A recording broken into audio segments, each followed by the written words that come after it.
Voici la solution au numéro 8 du devoir 8 portant sur les lentilles en physique 5e secondaire. Alors, je vais juste illustrer la situation. Vous avez l'énoncé de la question. Alors, nous avons une lentille qui est convergente et nous avons la formation d'une image qui est réelle. Donc, à main levée, je vais faire la représentation. Nous avons le foyer principal, le foyer secondaire.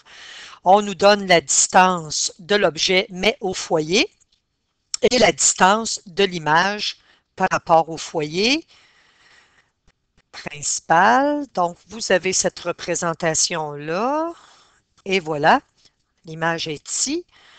Alors, nous avons comme valeur donnée dans l'énoncé de la question la distance objet-foyer et la distance image-foyer. Alors, ce qui est donné dans l'énoncé de la question, en fait, ce sont 10 cm comme valeur et 20 cm. Alors, la question, on veut connaître la distance focale. Alors, posons notre problème de la lentille. Alors, nous connaissons DO, nous connaissons DI, nous sommes capables de le déduire puisque DO, en fait, c'est la distance que nous avons ici, le 10 cm, plus la distance focale. Alors, nous allons l'exprimer en fonction de la distance focale. Même chose pour le DI. Indirectement, nous connaissons la valeur. C'est la distance qu'on nous a donnée, 20 cm, plus la distance focale. Donc, le foyer ici. Alors, nous sommes capables de déduire le DI, 20 cm plus F. Donc là, pour faire ma manipulation algébrique, je vais laisser tomber les unités, même je n'ai pas inscrit les chiffres significatifs. Je veux rendre mon problème algébrique le plus simple possible, le plus facile à voir.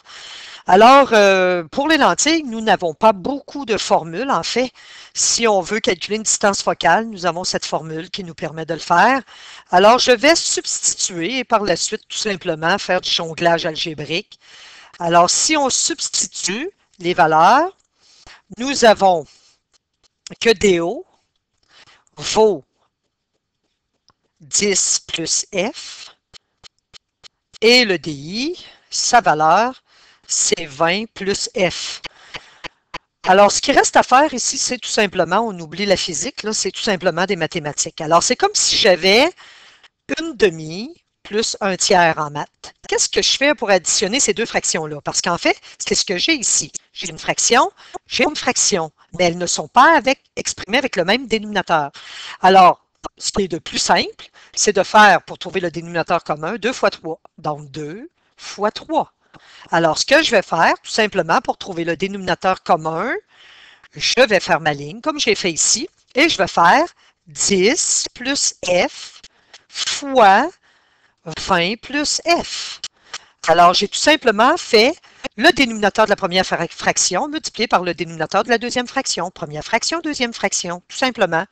Et là, par la suite, pour que la fraction soit équivalente, on se pose toujours comme question, à savoir, qu'est-ce que je dois avoir comme numérateur pour que la fraction soit équivalente ici à une demi? Alors, qu'est-ce que je dois avoir pour, comme numérateur? Alors, la façon de le trouver, c'est de faire 2 fois 3 divisé par 2. Donc, finalement, il nous reste 3. Donc, si on veut avoir une fraction qui est équivalente, regardez, 3 sur 6, c'est vraiment une demi. 2 fois 3 divisé par 3, il va nous rester 2. J'ai un plus ici, donc 2. Et si on regarde encore une fois 2 sur 6, ça donne vraiment un tiers. Alors, c'est ce que je vais faire ici tout simplement. 10 plus F fois 20 plus F divisé par 10 plus F, ce qui nous manque, c'est 20 plus F. Et regardez, c'est exactement la même fraction ici. 1 sur 10 plus F, hein, ça se simplifie. Il nous reste 1 sur 10 plus F. Je vais mettre des parenthèses, pas nécessaire, mais c'est juste pour vous montrer. Là, je mets le plus qui est ici. Et ensuite, je fais la même chose. Je veux trouver la valeur que j'ai trouvée ici. Alors, je fais mon 10 plus F fois 20 plus F divisé par mon 20 plus F. Alors, ça me donne quoi? Ça me donne 10 plus F. Alors, c'est comme si j'avais fait une simple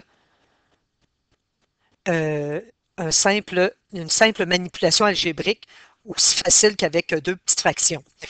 Alors maintenant, qu'est-ce qu'on fait? Alors là, étant donné que nous avons une fraction ici, une fraction ici, on peut faire le produit des extrêmes est égal au produit des moyens, mais avant tout, on va quand même simplifier le numérateur. Le numérateur, nous avons 20 plus f plus 10 plus f. Et le dénominateur, nous avons 10 plus f qui multiplie le 20 plus f. Alors, au numérateur, qu'est-ce que ça nous donne? Alors, 20 plus 10, 30. F plus F, 2F. J'ai toujours au dénominateur 10 plus F qui multiplie 20 plus F. Vous avez appris en mathématiques à multiplier, par exemple, 2 plus X qui multiplie, supposons, 5 plus X. Alors, c'est exactement ça que nous avons ici. Alors, je ne sais pas la manière dont vous avez appris comment multiplier. Moi, je vais prendre ma vieille manière. Alors, pour trouver la multiplication, donc mon numérateur, c'est toujours 30 plus 2F. Alors, je multiplie 10 plus F fois 20 plus F. Alors, ça me donne 20 fois 10, 200. Ensuite, plus 20 fois F, 20F. Ensuite, j'ai mon F plus, fois 10, qui est 10F, plus mon F fois F, qui est F au carré. Alors, moi, ça me donne 200 plus 30F plus F au carré. Donc, allez-y avec votre manière. Vous le faisiez, je pense, tout simplement en faisant ceci, mais ça revient exactement à ce que j'ai fait, là. Donc, si vous voulez trouver, j'ai fait, mettons, mon 10 fois 20. Alors, vous pouvez faire ces deux termes-là, multiplier ensemble. Ensuite, j'ai fait mon 20 fois F. Alors, donc, et ainsi de suite, là. Et voilà, donc, vous le faites pour les deux. Alors, ça me donne 200 plus 30F plus F au carré. Donc, voici ce que ça donne au dénominateur. Ensuite, qu'est-ce qu'il nous reste à faire? Alors, j'ai maintenant deux fractions. Alors, je peux, de chaque côté, je peux faire le produit des extrêmes est égal au produit des moyens. Donc, 200 plus 30F plus F au carré fois 1, ben, ça donne 200 plus 30F plus F au carré. Égale F fois 30F, F fois 30 plus 2F. Alors, et voilà, je viens de faire mon produit des extrêmes est égal au produit des moyens. Je vais donc aller faire ma distributivité. C'est sûr qu'une question comme celle-là, je ne peux pas en poser 10 dans un examen parce que c'est de la manipulation algébrique, c'est long. Mais oui, il peut en avoir une, peut-être pas exactement pareil, mais il peut en avoir une. Alors, j'ai fait ma distributivité. Ce qui est merveilleux ici, on va mettre les termes semblables du même côté. Donc, je peux laisser le 200 ici, le 30F ici, mais je vais enlever de chaque côté moins 30F. Hein, ce que je fais d'un bord, je le fais de l'autre. Et voilà, le terme en F va disparaître. Et je peux amener aussi mon terme en F2 de ce côté-ci. Donc, je vais avoir 2F2 moins F2.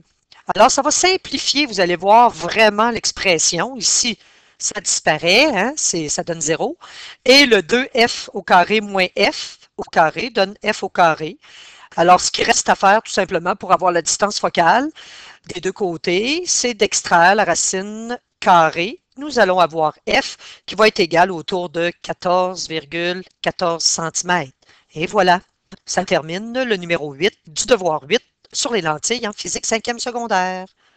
Voilà.